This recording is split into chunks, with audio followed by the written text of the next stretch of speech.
ஸ்ரீ குருபியோ நமக. அனைவருக்கும் நமஸ்காரம். இவ்வுலகில் உள்ள அனைத்து உயிர்களும் நலமுடன் ஆரோக்கியமுடன் வாழ உதவி செய்வது சூரியன். அதனால் அனைவருமே நோய் நொடியின்றி வாழ சூரிய வழிபாடு செய்வது அவசியம். ஞாயிற்றுக்கிழமைகளிலும் சூரிய பகவானுக்குரிய சப்தமி திதி, பானு சப்தமி யோகம், தமிழ் மாத பிறப்பு மற்றும் சங்கிரமண புண்ணிய கால தினங்களில் சூரிய வழிபாடு செய்ய, சூரிய பகவானின் ஸ்துதிகளை சொல்ல கண் ஒளி பெருகும், சரும நோய்கள் நீங்கும், இதயத்துக்கு பலம் கொடுக்கும், நோய் நொடியில்லா ஆரோக்கியமான வாழ்வு பெறலாம். மயூர கவி என்பவர் 7ஆம் நூற்றாண்டை சேர்ந்தவர். அவர் ஒரு பெரு நோயால் பீடிக்கப்பட்டு மிக அவதியுற்றார். பெருவியாதிக்கு மருந்து இல்லாமல் சூரிய பகவானை பிரார்த்தித்து இந்த சூரிய சதகம் என்னும் 101 ஸ்லோகங்கள் கொண்ட நூலை இயற்றினார். சூரிய தேவனும் மகிழ்ந்து அவருக்கு காட்சியளித்து அவரை நோயிலிருந்து குணப்படுத்தியதாக சொல்லப்படுகிறது. அவருக்கு கண் நோய் இருந்து அதுவும் குணமானதாகவும் சொல்லப்படுகிறது. இதை பலரும் பாராயணம் செய்தும் கேட்டும் பலன் பெற்றுள்ளனர். இது கண் பார்வை கோளாறுகளை, பல் பிரச்சனை குணப்படுத்துவதாகவும்,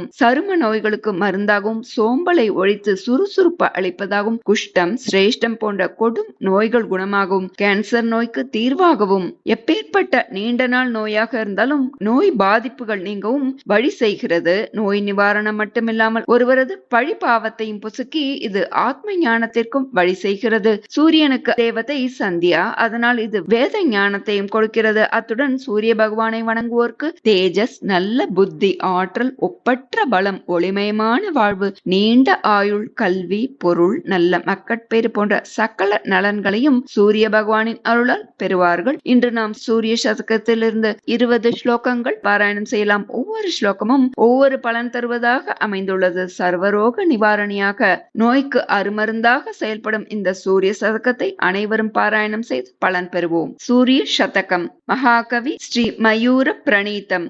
ஸ்ரீ கணேஷாய நமக.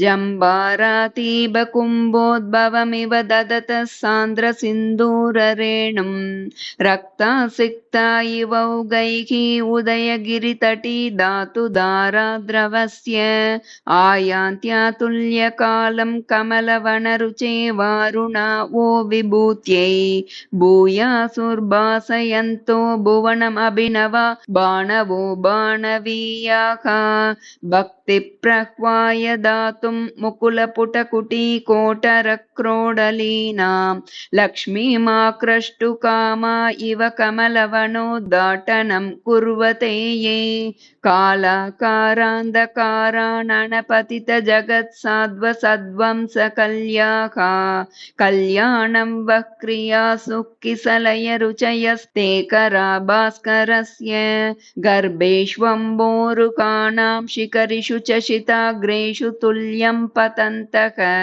प्रारम्भे वासरस्य व्युपरति समये चैकरूपास्तथैव निष्पर्यायं प्रवृत्तास्त्रिभुवन भवन प्राङ्गणे पान्तु युष्मान् ऊष्मानं सन्तताद्वश्रम् अजमिव भृशं बिभ्रतो ब्रध्नपादाः प्रभ्रश्यत्युत्तरीयद्विषितमसि समुद्दीक्ष्य वीतावृतीन् प्राक् जन्तूंस्तन्तून् यताया न तनुवितनुते तिग्मरुचिर्मरीचीन् ते सान्द्रीभूय सद्यः क्रमविशददशाशादशाली विशालम् शश्वत्सम्पादयन्तोऽम्बरममलमलं मङ्गलं वो दिशन्तु न्यक्कुर्वन्नोषधीशे मुषितरुचिशुचे वौषधिः प्रोषिता भास्वद्ग्रावोद्गतेन प्रथममिव कृताभ्युद्गतिः पावकेन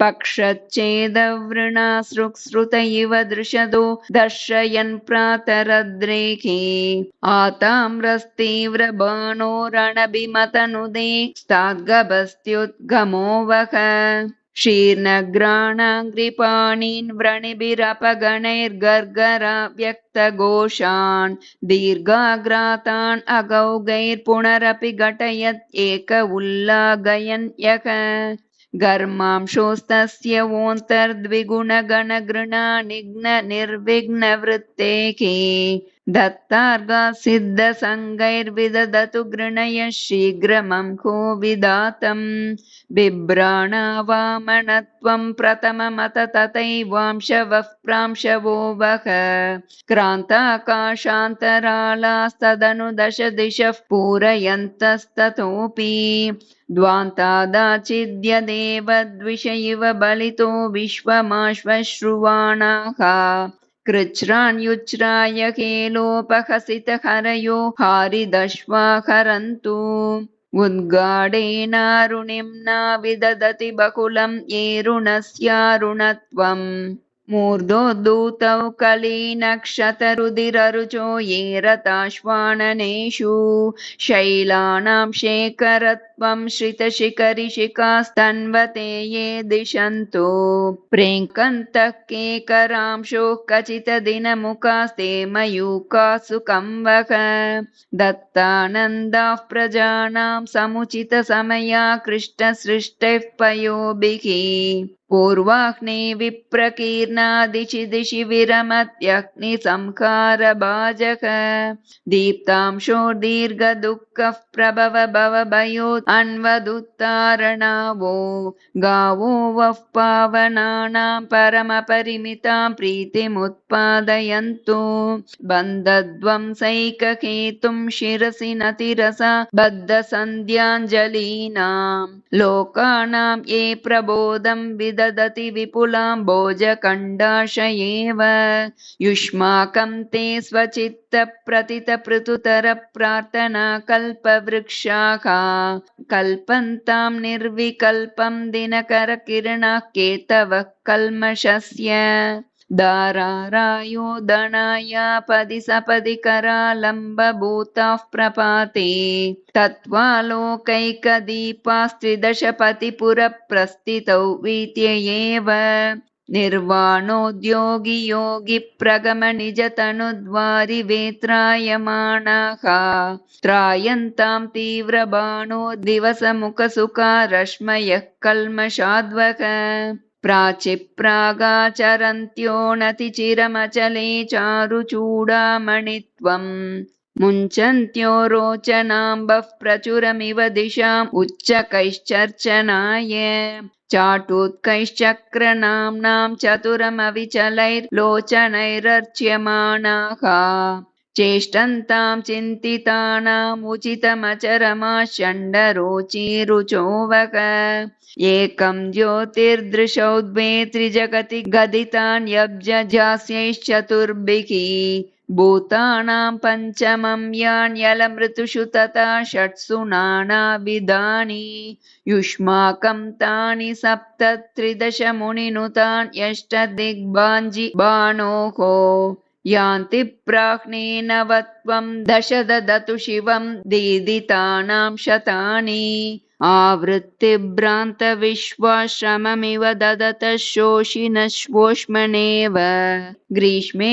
दावाग्नितप्ता इव रसमसकृद्ये दरित्र्यादयन्ति ते प्रावृष्यातपानातिशयरुजयिवो द्वान्ततो याहिमर्तौ मार्तण्डस्य प्रचण्डाश्चिरमशुभभिदे भीषवो वो भवन्तु तन्वाणा दिग्वधूनां समधिकमधुरालोकरम्यामवस्थाम् आरूढप्रौढिलेशोत्कलितकपिलिमा लङ्कृतिः केवलैव उज्जृम्बाम्बोजनेत्रद्युतिनिदिनमुखे किञ्चिदुद्भिद्यमाना श्मश्रुश्रेणीव भासां दिशतु दशशती शर्म घर्मत्विषोवः मौलिन्दोर्मैष्यमोषी द्युतिमिति वृषभाङ्केन यशङ्किनेव प्रत्यग्रोद्घाटिताम्बोरुहकुहरगुहा सुस्थितेनेव दात्रा कृष्णेन ध्वान्तकृष्णस्वतनुपरिभवत्रसृणेव स्तुतोलं त्राणाय स्तातनीयान् अपि तिमिररिपोः सत्विषामुद्गमो वः विस्तीर्णं व्योमदीर्घ सपदि दश दिशो व्यस्तवेलाम्बसोऽब्धीन् कुर्वद्भिर्दृश्य नानानगनगरनगा भोगपृथ्वीं च पृथ्वीं पद्मिन् युज्वास्यते यैरुषसि जगदपि ध्वंसयित्वा तमिस्राम् उस्राविं स्रसयन्तु द्रुतमणभिमतं ते सहस्रद्विषोऽवक अस्तव्यस्तत्वशून्यो निजरुचिरनिशानश्वरः कर्तुमीशो विश्वं वेश्मेव दीपः प्रतिहततिमिरं यः प्रदेशस्थितोऽपि दिक्कालापेक्षयासौ त्रिभुवनमटतस्तिग्मबाणो न वाक्यां यातः शातक्रतव्यां दिशि दिशतु शिवं सोर्चिषामुद्गमो वः मागाम्लानिं मृणाली मृदुरिति दयये वा प्रविष्टो हि लोकम् लोकालोकस्य पार्श्वं प्रतपति न परं यस्तदाख्यार्थमेव ऊर्ध्वं ब्रह्माण्डखण्डस्फुटनभयपरित्यक्तदौर्गो द्युसीम्नि स्वेच्छावश्यावकाशावधिरवतु सवस्तापनो रोचिरोगः अश्यामः काल एको न भवति भुवनान्तोऽपि वीतेन्दकारे सद्यः प्राळेयपादो न विलयमचलश्चन्द्रमा अप्युपैति बन्धः सिद्धाञ्जलीनां न हि कुमुदवनस्यापि यत्रोज्जिहाने